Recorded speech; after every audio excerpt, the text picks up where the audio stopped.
गुरु के बिना गति नहीं है, ये वर्ड तो सुने होंगे ना आप लोगों ने हमेशा। मैं लिख के दे सकता हूं, जो नंबर ऑफ परसेंटेज होगी ना वो उनकी ज्यादा होगी जिसने 11वीं 12वीं मेहनत की है, ड्रॉपर में जाने की जरूरत नहीं पड़ी। जो बच्चे वीडियो देख रहे होंगे उनके माइंड में भी ये थॉट होगा, अरे कोई बात नहीं, इस साल तो सिर्फ बोर्ड कर लेते हैं, अच्छे मार्क्स ले लेते हैं, क्योंकि जब हम बड़े हो जाएंगे अपने छोटे छोटे बच्चों को बताएंगे हम कितने इंटेलिजेंट थे, कि कोई बात नहीं, मैं 11th 12th में थोड़ा थोड़ा सीख लूंगा, उसके बाद ड्रॉप ईयर में मैं अच्छे से क्लियर कर लूंगा। मजाक है ये। 12th का जो बच्चा होता है उसके ऑब्वियस ही बात है वो इसी साल ही सेम ईयर में क्या करने वाला है बच्चों, वो किसके अंदर बैठने वाला है, नीट के अंदर। 12th के बच्चों को सबसे बड़ा जो इशू आता है कि सर इसी साल हमें बोर्ड भी देना, जैसे बच्ची ने बोला बोर्ड के लिए हमें थ्योरी याद करनी पड़ती है, लाइन टू लाइन रटना पड़ता है चीजों को। सबसे बड़ा पॉइंट है बोर्ड और नीट, भाई दोनों ही एक अलग दिशा में चलने वाले हैं, ये सेम दिशा में नहीं चलते। ये थ्योरी मांगता है, क्या मांगता है बच्चों, ये थ्योरी मांगता है, ये इस थ्योरी के अंदर की नॉलेज मांगता है कि तुम्हारे क्या कंसेप्ट वो क्लियर है या फिर वो कंसेप्ट क्लियर नहीं है। यहां सिर्फ और सिर्फ क्वेश्चन प्रैक्टिस मांगी जाती है, इससे ज्यादा कोई और मतलब नहीं होता। तो मैं तुम लोगों को एक ही एडवाइस करूंगा बेटा, अभी ऑब्वियस ही बात है अभी मंथ जो चल रहा है वो जून स्टार्ट हुआ है, यस और नो बेटा जी? अभी जो मंथ जून स्टार्ट हुआ है तुम लोगों को टोटली फोकस करना चाहिए दिसंबर तक तो केवल का केवल नीट के लिए। किसके लिए बच्चों?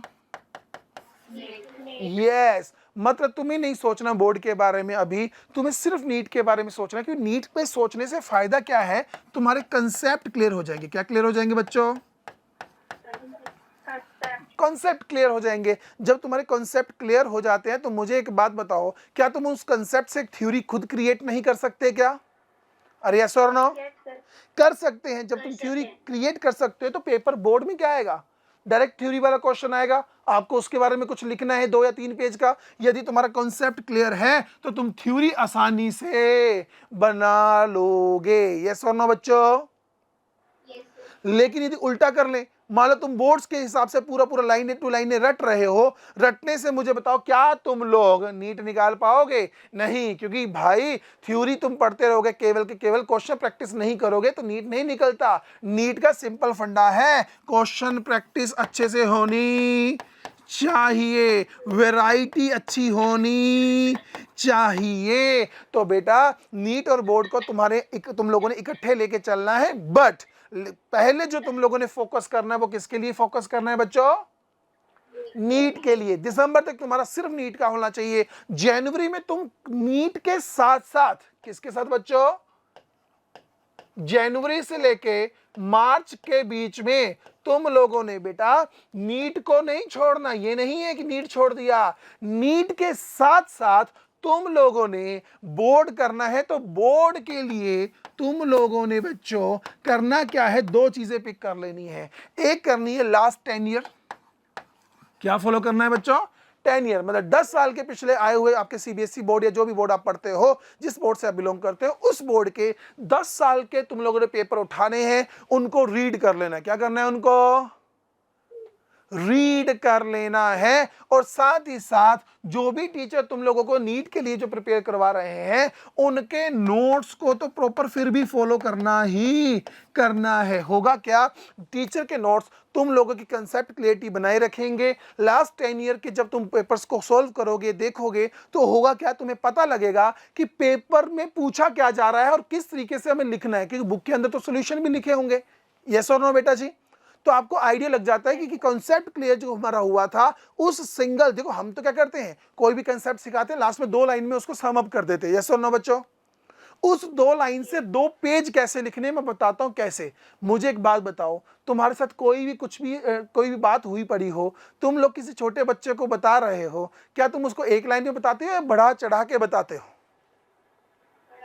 होता था ना, छोटे होते कुछ भी थोड़ा बहुत सीन हो गया, घर जाके बता रहे, अरे जैसे मान लो लड़ाई होगी, थप्पड़ खा के आए, लेकिन घर जाके बता रहे मैं तो 10 बंदों को पीट के आया, एक की तो मैंने गर्दन पकड़ी ऐसे उठा दिया, एक को हवा में उठ के 4 लाते मार दी। मतलब कहने का हुआ कि एक सिंपल सी बात को तुमने इतना बढ़ा चढ़ा के बताया कि 2 घंटे स्टोरी सुनाते रहे। अरे यस और नो बेटा? पर वो स्टोरी क्यों कैसे सुना पाए? क्योंकि तुम्हें पता था कि तुम्हारे साथ क्या हुआ है। दूसरा, वो सामने वाला छोटा बच्चा तुमसे क्या चाहता है, तुम उसकी नजरों में हीरो हो। अरे यस और नो बेटा, हीरो मार खाता अच्छा नहीं लगता, तो तुम उसके हिसाब से स्टोरी क्रिएट कर दिए। वही चीज यहां मांगता है बोर्ड। कंसेप्ट तुम्हारा क्लियर था, जो कि टीचर हेल्प करेंगे। उसके बाद तुम्हें आइडिया लगेगा कि ये जो एग्जामिनर है, बोर्ड का एग्जामिनर, वो क्या मांग रहा है। यस और नो बच्चों।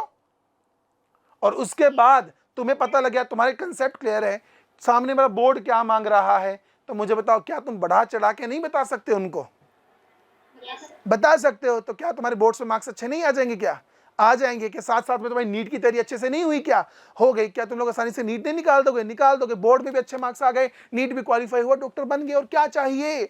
बट हाँ, स्ट्रेटेजी बहुत मैटर करती है, किस समय क्या चीज पढ़नी है। स्टार्टिंग में तुम सिर्फ बोर्ड्स को पकड़ के चलोगे, कंसेप्ट कभी क्लियर नहीं होगा, मैं पहले ही बता देता हूं।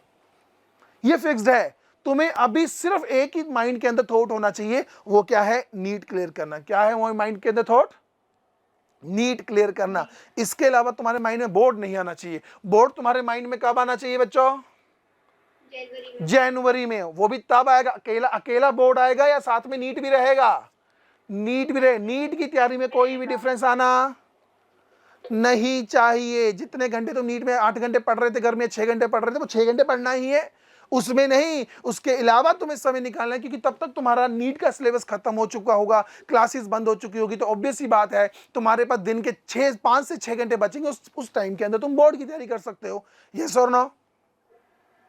बट हाँ, बोर्ड्स की तैयारी इन्हीं 2 चीजों के ऊपर फॉलो होनी चाहिए। Is it clear?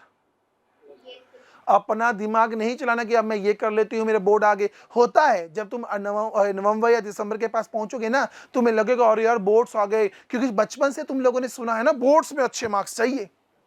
अभी यही सुना है ना कि मेरे बोर्ड्स में अच्छे मार्क्स चाहिए, मुझे 10th में अच्छे मार्क्स चाहिए, मुझे 11th में अच्छे मार्क्स चाहिए, मुझे 12th में अच्छे मार्क्स चाहिए। जो तुम लोग अभी सोच रहे हो 12th वाले बच्चे, मुझे एक बात बताओ, 10th में तुम लोगों के अच्छे मार्क्स थे? सब लोगों के थे ना? क्या तुम्हें नीट 10th के बेस पे क्वालिफाई कर लोगे? क्या क्या 10th में तुम्हारी 95% मार्क्स है, क्या तुम्हें डॉक्टर की डिग्री डायरेक्ट दे दे? क्या उसने तुमसे क्या मांगी? जस्ट एलिजिबिलिटी, 60% से ऊपर मार्क्स होने चाहिए। यस और नो? 12th की बात है। 12th के में मुझे बताओ, एक बच्चा सिर्फ के सिर्फ 80% मार्क्स से पास हो रहा है, एक 95% से मार्क्स से पास हो रहा है। 80 वाले का नीट निकल गया, 95 वाले का नीट नहीं निकला, तो दोनों में से कौन प्रॉफिटेबल रहा? 80% वाला। तो मुझे 99 नहीं चाहिए। तुम लोगों की दिक्कत यही है सबसे बड़ी, बच्चों की। बच्चों ने अपने माइंड में इतना सेट कर दिया, और आजकल इतनी वीडियोस लोग बना बना के डाल देते हैं कि भाई 12th का टॉपर, 10th का टॉपर, हमारे इससे 50 टॉपर निकल गए। कहाँ है? नीट की बात करो ना, नीट में बताओ टॉपर निकाल के। नीट में निकालो बच्चों की मैक्सिमम नंबर ऑफ परसेंटेज, निकालो सिलेक्शन की, निकालो उसकी रेशो, वो नहीं निकलेगी। बच्चों के माइंडसेट ऐसे कर दिए जाएंगे, और तुम्हारे साथ भी होगा कि डे बाय डे, धीरे धीरे जब बोर्ड नजदीक आएगा, तो सबसे ज्यादा वीडियोस किसके ऊपर बनाई जाएगी? बोर्ड के एग्जाम के ऊपर। तो बच्चा सोचेगा, अरे अरे नहीं यार, बोर्ड का एग्जाम आ गया, छोड़ो नीट को, कम से कम 12th तो पास हो जाए। ये आएगा तुम्हारे माइंड के अंदर। और नीट नहीं हुआ तब भी कोई दिक्कत नहीं कि 12th में फेल हो गए तो काम कर। अब नहीं हो सकते तुम फेल, कैसे हो सकते हो? तुम लोग पूरा दिन यहां पढ़ रहे हो, घर जाके भी पढ़ रहे हो, तो क्या 12th का पेपर ऐसा आएगा कि भाई यूपीएससी लेवल का आएगा? क्या नहीं आएगा। तो 12th तो तुम्हारा हो ही जाएगा ना। 12th में तुम्हारे इजीली 85% से ऊपर नंबर आ जाएंगे साइंस स्टूडेंट के, तो उसमें सोचने वाली बात ही नहीं है। और उसके ऊपर ये तुम ज्यादा एफर्ट डालोगे तो तुम अपना ही लॉस करवाओगे। तो तुम्हें किसके ऊपर फोकस करना है? नीट के ऊपर फोकस करना है। बोर्ड तुम्हारा साथ में हो जाएगा, उसकी गारंटी मैं दे रहा हूं। आराम से पैटर्न बताया जा रहा है, उसी पैटर्न को फॉलो करके काम हो जाएगा। बट तुम यदि पहले सिर्फ इसी को पकड़ के चलते गए कि नहीं नहीं भाई, बोर्ड आ रहा है, बोर्ड आ रहा है, बोर्ड आ रहा है, तो बेटा सिर्फ बोर्ड ही होगा फिर क्लियर। फिर 12वीं के बाद जाना तुम लोग ड्रॉप लेने। मैं बोल रहा हूं, जब ड्रॉप लेने की आवश्यकता ही नहीं है, 12th के साथ ही हो सकता है। क्योंकि तुम लोगों ने, मुझे नहीं पता तुम लोग इस चीज को ऑब्जर्व करते हो नहीं करते हो, हर साल चाहे नीट हो, चाहे जेई हो, चाहे जेई मेंस या एडवांस हो, कोई भी एग्जाम हो, क्वालिफाई के साथ साथ रैंक जो बच्चा निकालता है, टॉप 10 में जो स्टूडेंट आता है, उसे मोस्ट ऑफ द स्टूडेंट वो होता है जो 11th 12th कोचिंग से पढ़ के आया होता है। मोस्टली 12th के साथ ही बच्चा वो टॉप करता है, ड्रॉप लेने की आवश्यकता नहीं पड़ती, क्योंकि बच्चा वो उसके पास समय ज्यादा होता है। ड्रॉपर के पास, मुझे बताओ तुम में से भी ऐसे कोई स्टूडेंट्स होंगे या जो बच्चे वीडियो देख रहे होंगे, उनके माइंड में भी ये थॉट होगा, अरे कोई बात नहीं, इस साल तो सिर्फ बोर्ड कर लेते हैं, अच्छे मार्क्स ले लेते हैं, क्योंकि जब हम बड़े हो जाएंगे अपने छोटे छोटे बच्चों को बताएंगे हम कितने इंटेलिजेंट थे, भाई हम 99% लाए थे, जो नीट हुआ वो अगले साल ड्रॉप में कर लेंगे। अरे जिस बच्चे ने 11th और 12th जब 2 साल मिले, 2 साल में मेहनत नहीं किया, क्या वो ड्रॉप ईयर में कर लेगा क्या? कैसा माइंडसेट है, वो हो ही नहीं सकता, फिर वो फंस जाएगा। बहुत रेयर बच्चा होता है जो समझ आता है बाद में। जब तुम्हारे पास 11th में पूरे 365 दिन है, 12th में भी 365 दिन है, मतलब डबल समय है। कितना समय है बच्चों? डबल टाइम है तुम्हारे पास, समय मिल रहा है क्वेश्चन प्रैक्टिस करने का। उसके साथ तुम लोग डर के बैठे रहोगे, नीट नहीं निकालोगे, उसके लिए एफर्ट नहीं डालोगे, तो जिस एक साल में क्या तुम 11th 12th दोनों, उसकी क्वेश्चन प्रैक्टिस भी, प्रीवियस ईयर के क्वेश्चंस भी, स्ट्रेस भी, क्योंकि एक साल का ड्रॉप तुम ले चुके हो, पेरेंट्स की तरफ से भी स्ट्रेस रहेगा, तो मुझे बताओ क्या उस स्ट्रेस को झेलना आसान है या 11th 12th में एग्जाम को निकालना आसान है? 11th 12th के साथ एग्जाम को निकालना आसान है, सबसे इजी होता है इस समय एग्जाम, क्योंकि प्रेशर नहीं है। मुझे एक बात बताओ, तुम लोग जितने बच्चे स्टूडेंट हो या जितने बच्चे मेरे को सुन रहे हैं, मुझे एक बात बताओ, तुम्हारे माइंड में एक थॉट तो होगा कि यदि कोई दिक्कत है, नीट नहीं भी हुआ तो कोई दिक्कत नहीं है, क्योंकि मेरा एक साल खराब नहीं हो रहा। यस और नो? ये तो माइंड में है ना। लेकिन जिस साल तुम ड्रॉप ईयर में बैठे होंगे ना, तो ये भी एक स्ट्रेस का पार्ट होगा, और ये सबसे ज्यादा स्ट्रेस में होता है कि भाई एक साल का ड्रॉप है, सेकंड ड्रॉप पता नहीं पेरेंट्स लेने देंगे भी या फिर नहीं। यस और नो बच्चों? अरे यस और नो? ये होगा ही होगा। तो हम इस स्ट्रेस में क्यों घुसे? उससे पहले एग्जाम निकाल लेते हैं ना। इस साल भी मैं ही पढ़ा रहा हूँ, ड्रॉप में भी मैं ही पढ़ाऊंगा, जो बच्चे सेकंड ड्रॉप लेके बैठे उसको भी मैं ही पढ़ा रहा हूँ, टीचर में कोई अंतर नहीं है, सारी टीम वही वही वही है।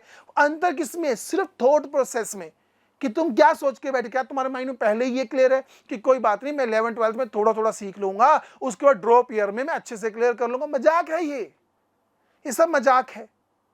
एग्जाम तो 12वीं के साथ ही निकलना चाहिए, क्योंकि ये एग्जाम जो है नीट और जेईई और जेईई एडवांस, ये एग्जाम 12th के बाद का है। यस और नो बच्चों?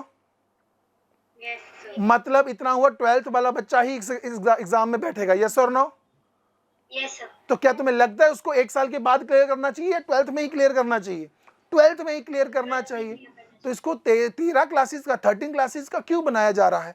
वो सिर्फ का सिर्फ आपका माइंड जो थॉट प्रोसेस है वो क्रिएट कर रहा है। इसके अलावा मैं बता रहा हूं, one of the easy exam है। मैंने बहुत सुने बोलते हुए नीट का एग्जाम डिफिकल्ट होता, डिफिकल्ट होता। नहीं होता डिफिकल्ट भाई। डिफिकल्ट उनके लिए होता है जो पता नहीं क्या ही पढ़ा रहे हैं, और दूसरी बात बच्चा क्या ही पढ़ रहा है। यदि तुम सही तरीके से पढ़ाए जा रहे हैं, सही डायरेक्शन में तुम्हें बताया जा रहा है, बच्चा सही तरीके से उसको फॉलो कर रहा है, कभी भी माइंड में ये थॉट नहीं आ रहा कि होगा या नहीं होगा, सिर्फ एक थॉट पे चल रहा है, जो टीचर ने बोला उसको फॉलो करते हुए जा रहा है, मैं 100% लिख के दे सकता हूं उसका एग्जाम इस ही साल निकलेगा और अच्छे रैंक के साथ निकलेगा। हो ही नहीं सकता कि उसको नेक्स्ट ईयर ड्रॉप की आवश्यकता पड़े, जरूरत ही नहीं है, इसी साल हो जाएगा। करना क्या है? कुछ भी नहीं। क्या अच्छा मुझे एक बात बताओ, तुम लोग ही बात बताओ, क्या नीट में गवर्नमेंट जो सीट्स है, गवर्नमेंट सीट की मैं बात कर रहा हूं, मुझे प्राइवेट से मतलब नहीं है, गवर्नमेंट सीट की बात करो तो 50,000 के पास सीट है। यस और नो? क्या 50 की 50,000, वैसे प्लस 50,000 से थोड़ी ज्यादा है, 50,000 की मैं बात करूं, क्या 50 की 50,000 सीट केवल ड्रॉपर स्टूडेंट्स को मिल रही है क्या? No sir. नहीं, नहीं। मैं लिख के दे सकता हूं, जो नंबर ऑफ परसेंटेज होगी ना वो उनकी ज्यादा होगी जिसने 11वीं 12वीं मेहनत की है, ड्रॉपर में जाने की जरूरत नहीं पड़ी उसको। ड्रॉपर में जाने की जरूरत सिर्फ उस स्टूडेंट को पड़ती है जिन्होंने 11th 12th में गलतियां की हैं, फॉलो नहीं किया। हमने बोला इसी तरीके से पढ़ना है, वो नहीं पढ़ा।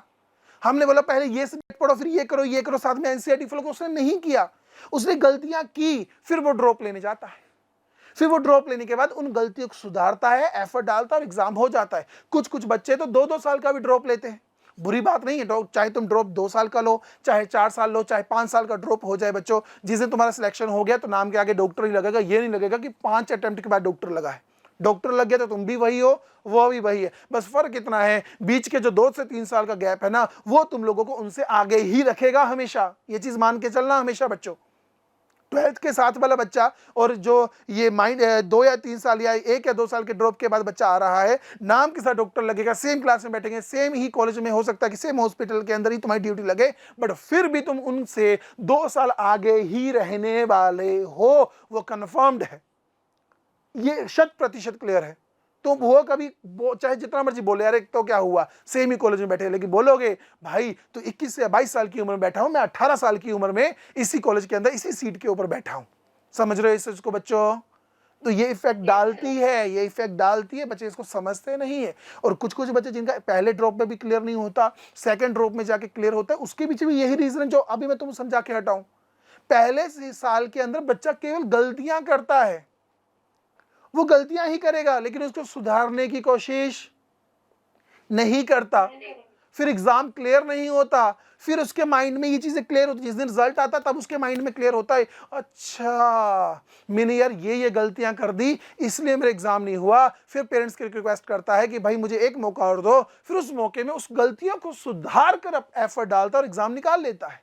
एग्जाम तो निकलता ही निकलता, क्लियर हो जाता है। बट मैं ये बोल रहा हूं क्यों इंतजार करें अगले साल का? अरे यस और नो? जब हमें पता है गलतियां हर एक इंसान से होती है, मैं भी कुछ ना कुछ गलतियां कर रहा हूं, तुम भी कुछ ना कुछ गलतियां कर रहे हैं, क्या हम इन गलतियों को इसी साल सुधार सकते हैं? यस और नो? Yes, sir. क्या हम उनको सुधारने के बाद उनके ऊपर अच्छे से एफर्ट डाल सकते हैं? यस और no? Yes, sir. Yes, sir. तो क्या हमारा एग्जाम इसी साल क्लियर हो सकता है? यस और नो? Yes, yes, sir. हमारा एग्जाम है, लास्ट टाइम पे लास्ट मोमेंट में बोल रहा हूं, हमारा एग्जाम इसी साल क्लियर होगा 100% के साथ। Is it clear? हम लोगों का जो रैंक आएगा वो ट्राई करेंगे सिंगल डिजिट में आए। यस और नो बच्चों?